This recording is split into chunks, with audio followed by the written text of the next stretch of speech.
Now that we have created a BOM, let's go ahead and use it in an order and see how the BOM behaves in an order. So go to VA01 OR, enter your favorite customer, or you could take any order type you like. And the top level part is PC-101-1. If you get a message like this which says PC-101 and it's not defined for 1000, tens, and then language DE, the easiest solution to it is to go to MM02, enter your material, click on basic data, go to additional data, and then select the language that SAP has thrown the error for. In this case it's DE because it's a German sales org, and then I'm just going to copy whatever is here and then put it in here, save it. This applies to any materials where you get the same error. Okay, we're going to VA01. Again, use standard order or any other order of your liking, any customer that you like, that you have created maybe, and enter the material PC-101. What is the item category here? The item category is TAN, TAN. Alright, we don't know much about item categories yet, but there is some item category that you see, they are called TAN. A weird name, but we're going to explore the nomenclature in a bit. What has happened here? We have created a bill of material for PC-101. We are trying to order that material. But wouldn't it be nice if that bill of material that we have created, when you enter that in the system, it explodes into its components automatically? Well, in order for you to see that explosion automatically, we would have to do a bunch of configuration. Well, not really a bunch, maybe a couple of fields here and there. And before you go there, we should first start to explore item categories. So what is this item category? TAN. And what does it control? Just like the way your order is controlled by the order type, OR, ZOR, QT, IN, the line items in an order are controlled by the item category. Now we have seen the controls at the header level at a very detailed way. For example, we have seen what are number ranges, we have seen what are quotation messages, we have seen the different document types that are attached to the sales document type. We have seen somewhere close to 14 or 15 different controls in a document type. An item category is almost equally important, but luckily we don't have so many controls. I'm going to highlight or summarize a bunch of controls and kind of relate it to the same example that we have been seeing, the PC example. We will see one version of it and then you will understand the remaining things as we go forward. Alright, so here is our PC, and then here are our quantities, which we are not seeing yet, but we will in a bit. And then when you enter PC, the item category that came up was TAN, T-A-N. The name TAN might sound a little weird, but ideally it's actually simple if we were doing it the German way, which is OR in Germany stands for TA.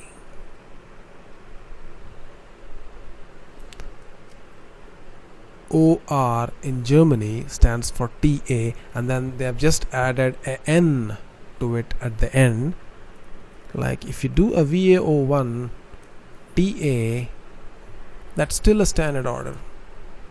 It's just that TA is a German name, whereas we use OR, the standard English name for that document type. Similarly, if you use QT to create a quotation, let's say VA21 QT, enter, and enter your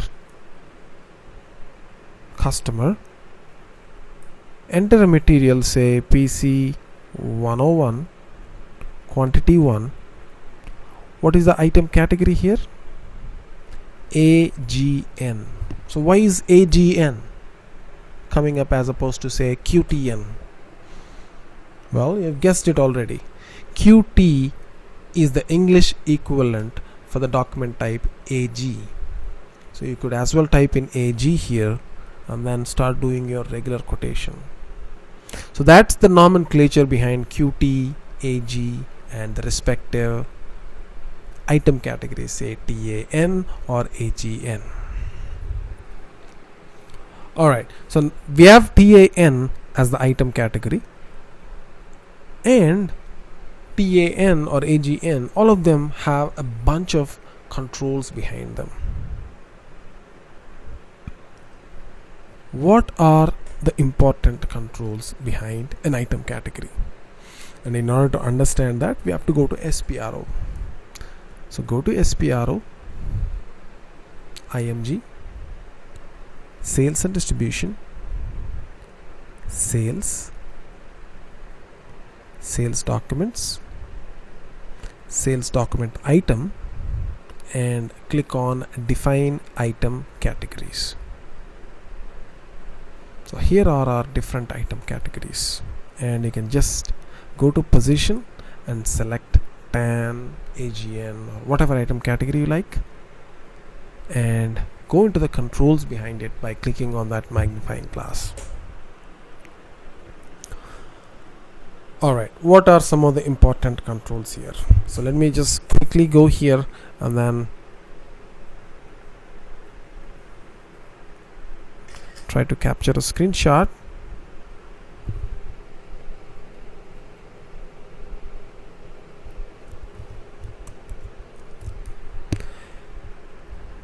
Okay, this doesn't look good. We go here and try another screenshot. Okay, this is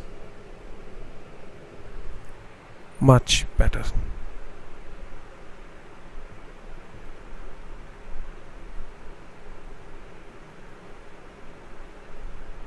Just resizing it.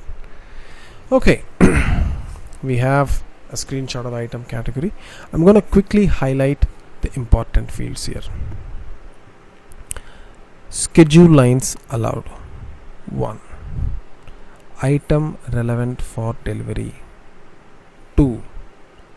Returns relevant. 3. Billing relevance. 4. Credit active. 5. Pricing. 6. Completion rule.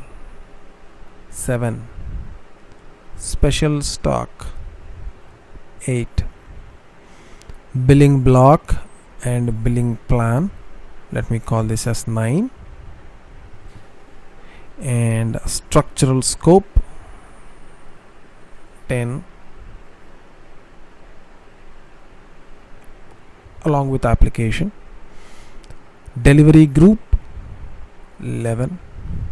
And most of this, like incompletion procedure, partner determination procedure, text determination procedure, are important, but we're not going to go there yet. So let me just call it as 12, and status profile is 13.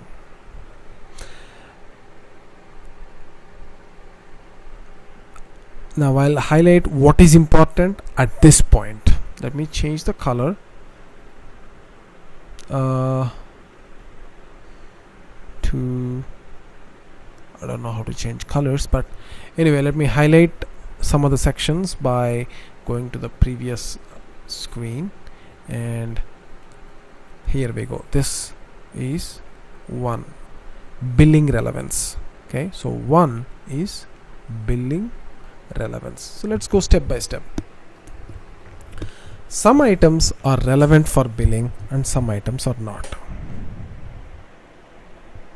For example, this PC is relevant for billing or its components are relevant for billing. You don't really want to price both at the header level and at the line item level, isn't it? Meaning both at the top level, part level, and at the component level. You want to make sure that you either price at the top level or at the component level, which means the PC is $650 and it includes a monitor, CPU, memory, blah blah blah. Or you're going to say, here is your PC, and depending on the way you choose it, the monitor costs $100, the CPU costs $250, the memory costs $10, so on and so forth. Right? And the next one is pricing relevance.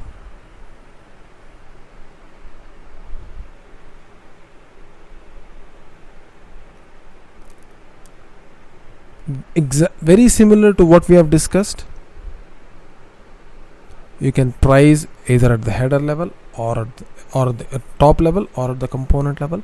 Some of them you don't really price, some of them you price, some of them you give free of cost. For example, let's say we are not giving out this PC, or we are not pricing this PC at the top level, rather pricing it at the component level. So PC is not relevant for pricing, but the components are relevant for pricing. Let's say monitor is $100, CPU is $100, which includes a memory component of, let's say, $50, and then an extended service warranty of let's say $50 for 3 years, and printer, let's say, is given out for free because it's part of this package.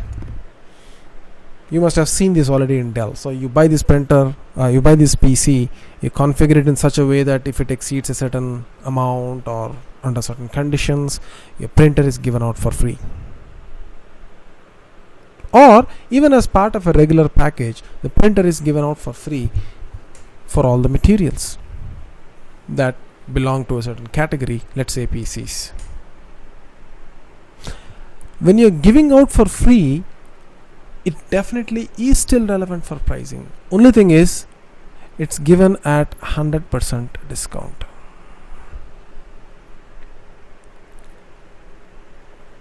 Alright. Next is a mouse pad, which is not relevant for pricing, maybe because it's too trivial a quantity. You don't really want to say that you have given a mouse pad for free, or it's not relevant for pricing because it's too trivial. Maybe it's like giving away a very small piece, more or less like a complimentary thing. But a printer is much more price worthy. Maybe it's worth $100 if you buy it separately, but because he's buying it as part of the package, we are giving it at 100% discount, which is essentially free of charge. Now this will be shown in the bill because we want to show what is the top level part. This will be shown in the bill, this will be shown, this, and this will also be shown in the bill, but with a $0 saying, hey, you know what, the printer is $50, but I'm giving you it at $0 because I'm giving you 100% off. But a mouse pad maybe is not even relevant for billing, so it won't even go there. Or you might want to take a mouse pad down to the billing and say, hey, you know what, here is your bill and here is your mouse pad. I'm not charging anything for the mouse pad because it's not really chargeable. Okay, so it could, if you want to make it pricing relevant or billing relevant, you can make it. If not, you don't need to. And we're going to look at these controls step by step, but I'm just going to go over the details first, and then we're going to visit the respective flags. in the item category configuration. Next is delivery relevant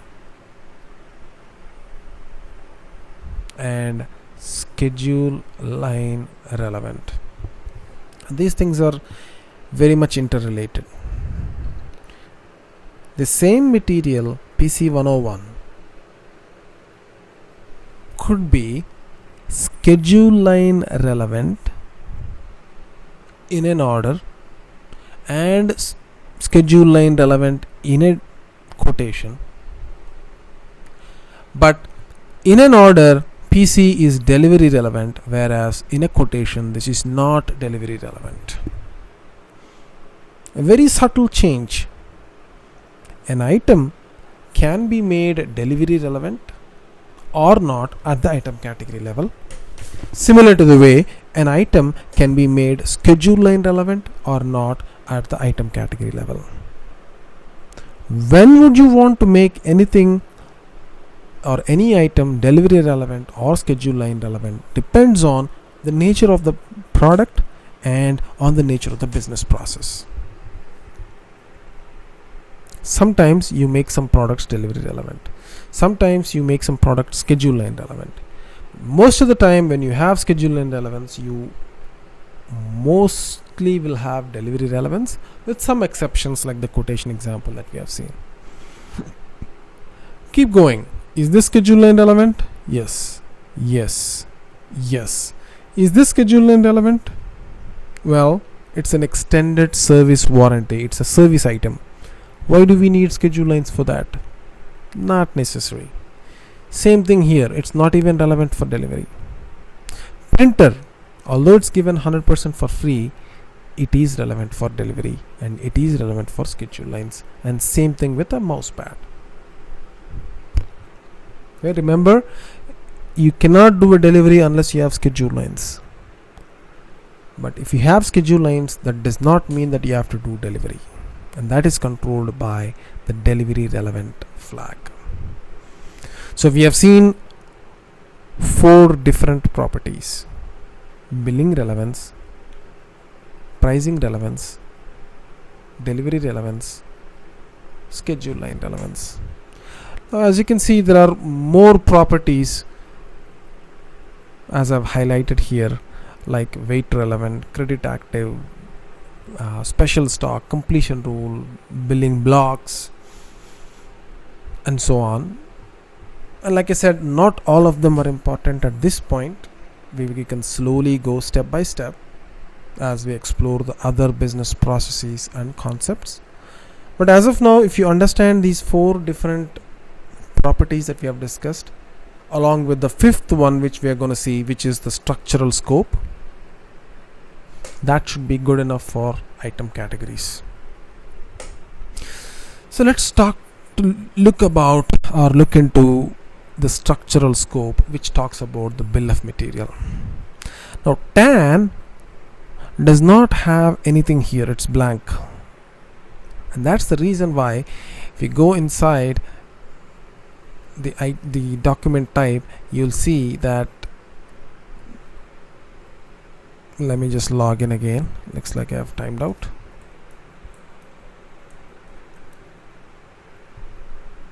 Here we go. We were trying to create an order.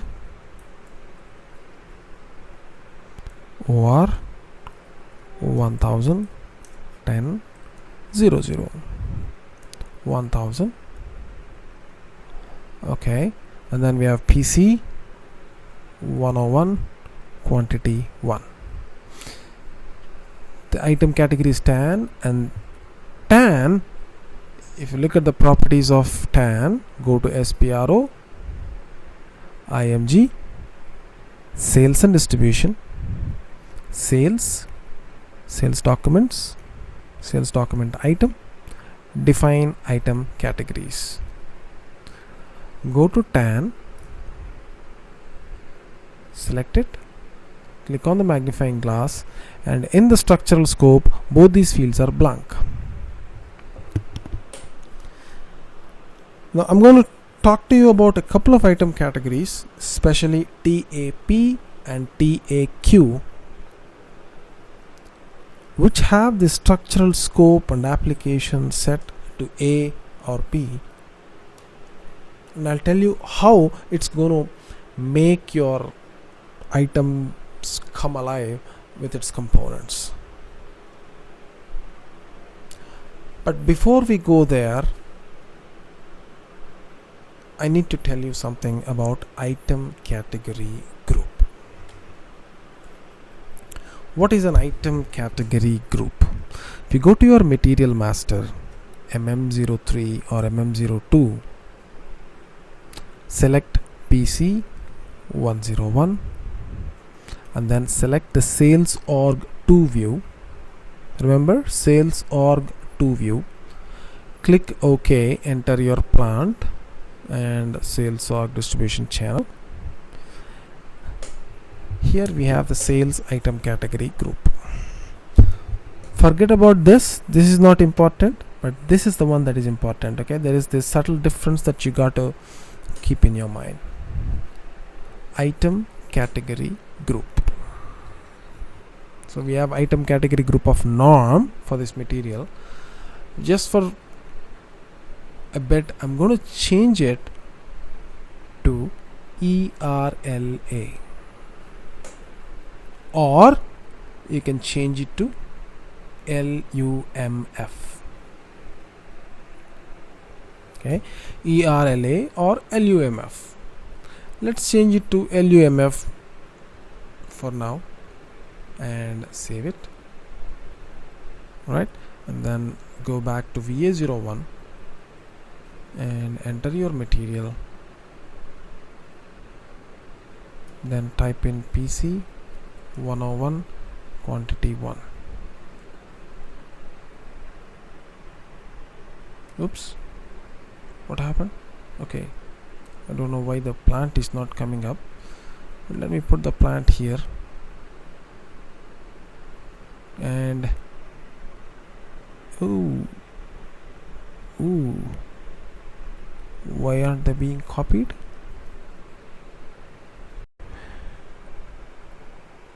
And here we see an error message again. Monitor 101 is not copied from the bill of material. The system is trying to copy the components from the bill of material into an order, and it says it could not be copied. Now go to help and see if there is any message that you can make out and correct. And I can't seem to make out anything from here, because it says when the bill of material was exploded, it was established that no sales document item could be created for this material. Well, that doesn't really make any sense to me. So what I'm going to do is click OK, and then click OK to all the components, and then try and see where we have gone wrong by entering that material mon 101 and enter that material as 1. There we go. It says mon 101 is not defined for the sales org. The same error that we got for PC. So what we are going to do is go to MM02, enter the materials, go to basic data, go to additional data, and then make sure that the material is maintained in the respective languages. In this case, German. Again, let's try to create this order here. VA01 1000 and PC-101 1 quantity. Now the monitor is coming up properly, and I'm going to do the corrections that we have done already for the monitor for all the remaining materials. Right, now that we have corrected the material descriptions for all the materials in German, as soon as I enter PC-101, the quantity of 1, we got all the materials that come up beneath them as components. Now the CPU is not exploding into memory, which is a sub-level component. That is because the item category here is not TAP but instead TAN, which does not result in explosion. So how is this controlled? As usual, if you go to the item category and look at the structural scope here for TAN, this is blank, which says do not explode. But if you go to A or B, it says explode. When do you use A versus when do you use B? You want to use A when you have a simple level bomb and you only want to explode the top level components, which is what is happening in our case for TAP.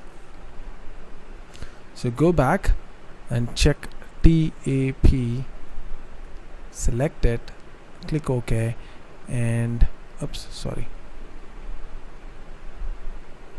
think here we go. TAP, we have A, which is explode single level bill of material. Now if you go to TAQ, select it and look at the controls behind TAQ, it also says single level bill of material. If you want to explode multi-level bill of material, you could use an item category that has B as the structural scope, and under application make sure that you always choose SD01, which is the sales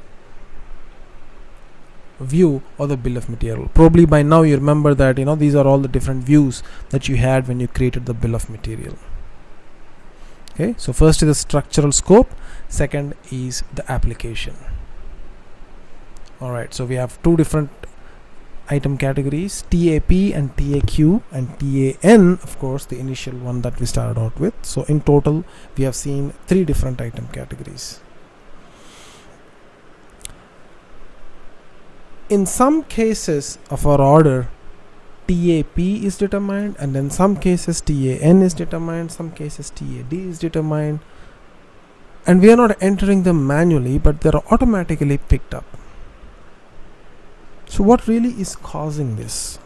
Why is it coming up this way? So there should be some kind of a determination that's happening behind the scenes automatically. What are the controlling parameters? The controlling parameters in deciding the item category is called, or rather the fields are sales document type plus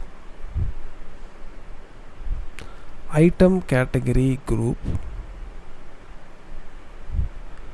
plus higher level item category plus usage. All these four parameters put together will decide the item category. Okay, this is called, okay, let me go here, change the name to item category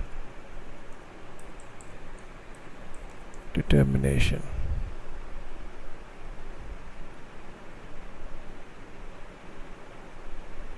Oops, where did I write it? Here, right?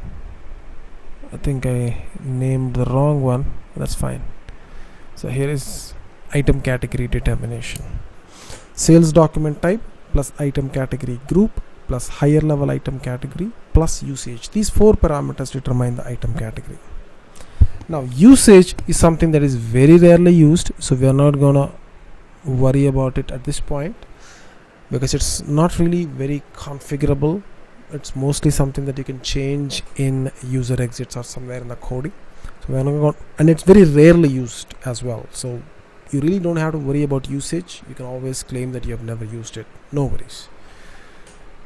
But you just have to remember that there is a fourth parameter called usage. Now, these three parameters, order type, let's say OR, And then item category group, the one that we have seen at the material master sales org 2 level. Okay, so let me open up another page and show you the configuration behind sales document type. So go to SPRO IMG, sales and distribution, sales documents, sales document item. Okay, and then assign item categories. So this is the equation where you determine item categories.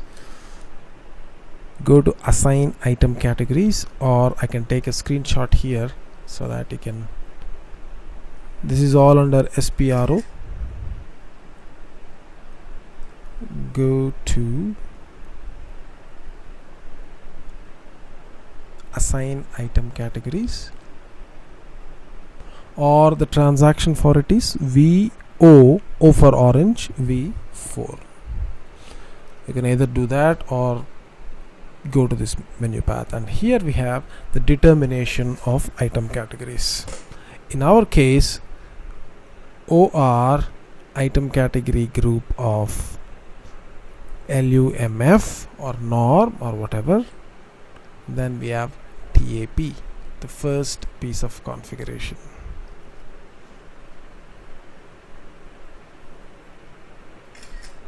Right?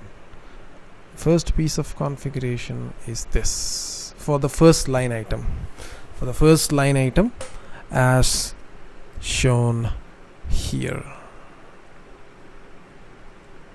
Okay, I think I've got to open the items just for a bit.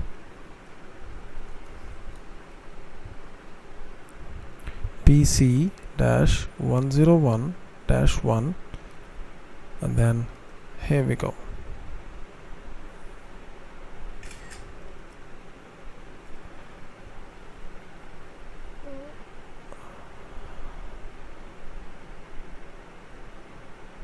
Okay, and the configuration for this tab is determined by this, which is an order of type OR, plus the item category group of this material is LUMF.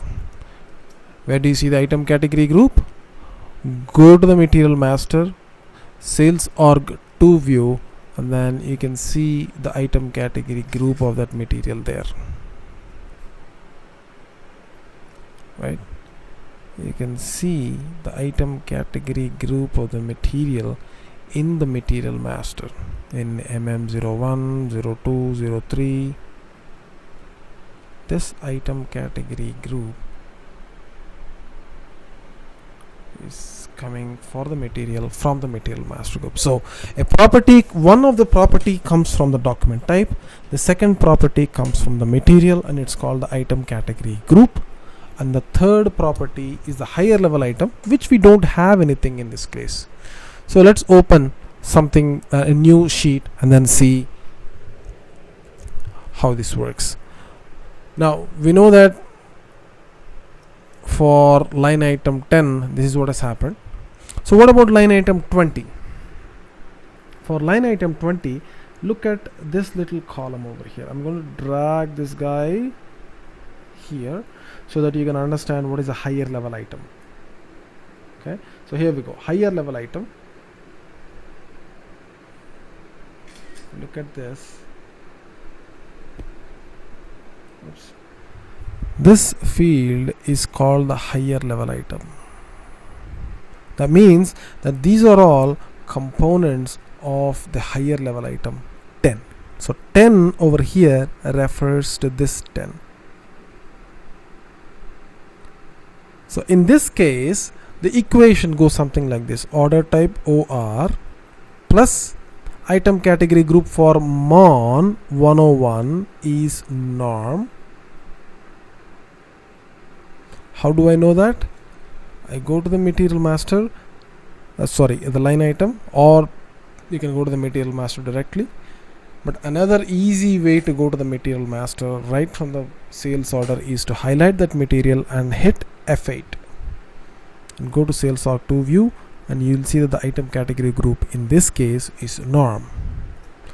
Okay, plus higher level item category is TAP. So what about this? OR plus norm plus TAP.